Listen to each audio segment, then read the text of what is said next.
Hello everyone, my name is Haesu Yang from the School of International Liberal Studies, Waseda University.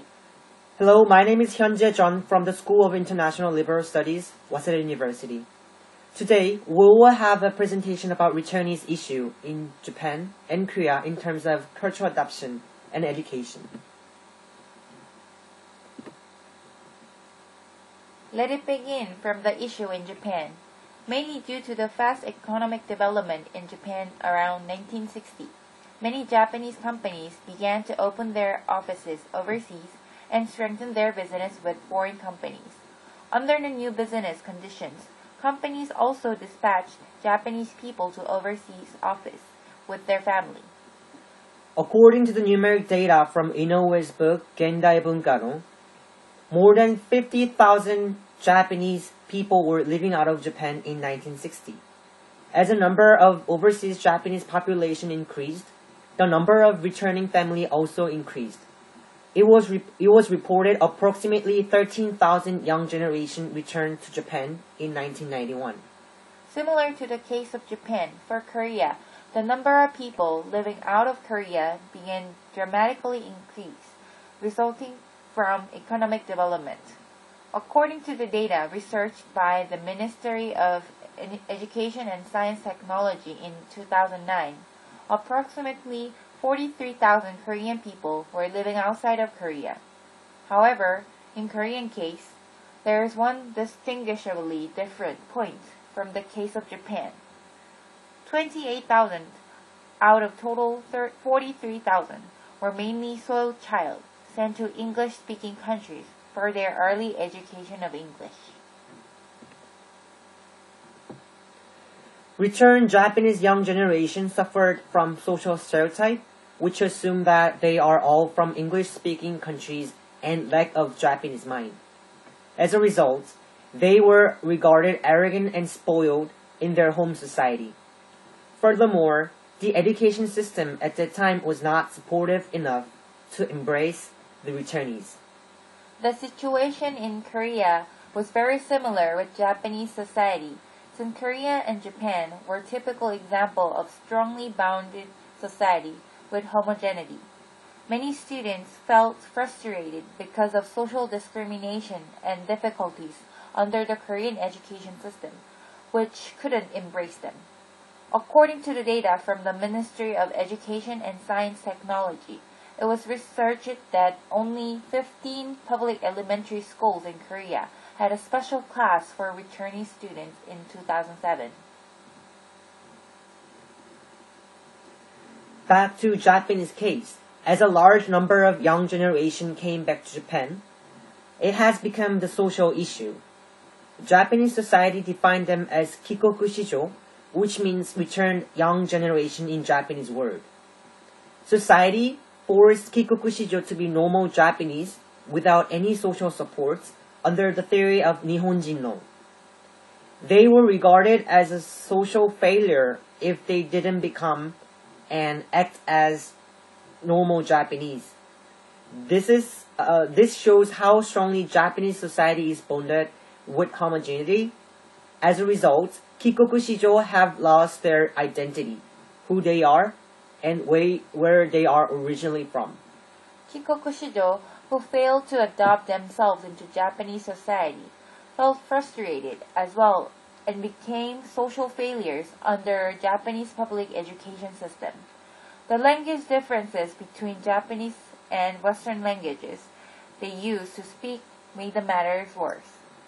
Many returnees transferred to new schools such as international schools in local areas, or chose to go back to the country where they were grown up. In Korea as well, the returnees has been experiencing the hardship similarly with kikoku shijo. Many returnees felt social pressure that they were breaking the social harmony by not being able to speak fluent Korean or follow Korean matter. Eventually, they had to transfer to international schools. In 1960, American sociologist Ruth Hill Useem defined them with the new term third culture kids, which means those who placed between their home culture and new circumstances. Other sociologists call them border crosser or global nomad as well.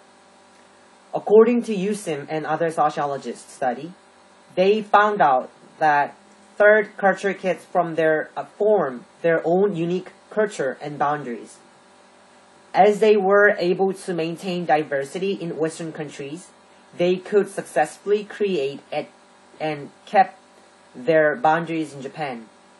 However, their studies were often criticized that their case studies and targets only focused on kikokushijo from Western countries. Since 1990s, Japanese social anthropologist Ibuchi has argued that Japanese society is comparatively conservative. Because Japanese maintained the spirit of homogeneity, kikokushijo family unconsciously kept their identity as Japanese, even though they stayed overseas. However, this unconsciously built identity suddenly started to collapse through social stereotype and discrimination after they came back to Japan. At first, it seemed to be their learning problem, but turned out to be related to their identity issues. As Ibuchi's theory became socially recognized, the discrimination started to be abolished step by step. Japanese society slowly opened their boundaries to kikokushijo, regarding them as Japanese, not as half Japanese anymore. Since 2007, Ministry of Education, Culture, Sports, Science, and Technology, as known as Munbu Kagakusho, started to provide extra classes such as Japanese classes or summer camp for kikokushijo after the regular class at school, in order to impress them as future human resources. Through these programs, more opportunity were provided for kikokushijo to learn and understand Japanese culture better. Similar to Japan, Korean government started to take care of the overseas Korean young generation by strengthening culture and identity education through local Korean embassies and concert in case of their returning to Korea. At the same time, the Ministry of Science and Education officially began its case research in order to prepare better educational backgrounds for the returnees. In addition to these educational reforms, Korean government enacted the new law for the returnees in 2010. Although it is still limited with military duty issue, the returnees now can keep two nationalities if some legal conditions fulfilled.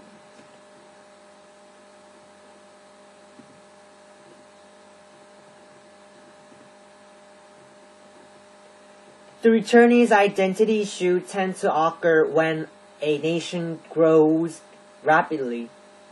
Both in Korea and Japan, it has been social issues since their economic development.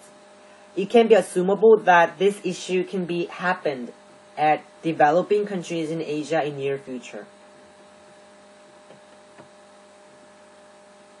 In order to resolve these issues, there are three solutions. First, cultivating professional instructors with understanding both cultures. They can efficiently help returnees to have their identities.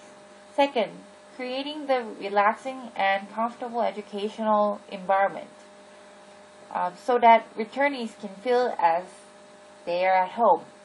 Third, supplementary educational support for overseas school and young generation should be provided in order to establish identity of returnees, helping them successful return to their homeland.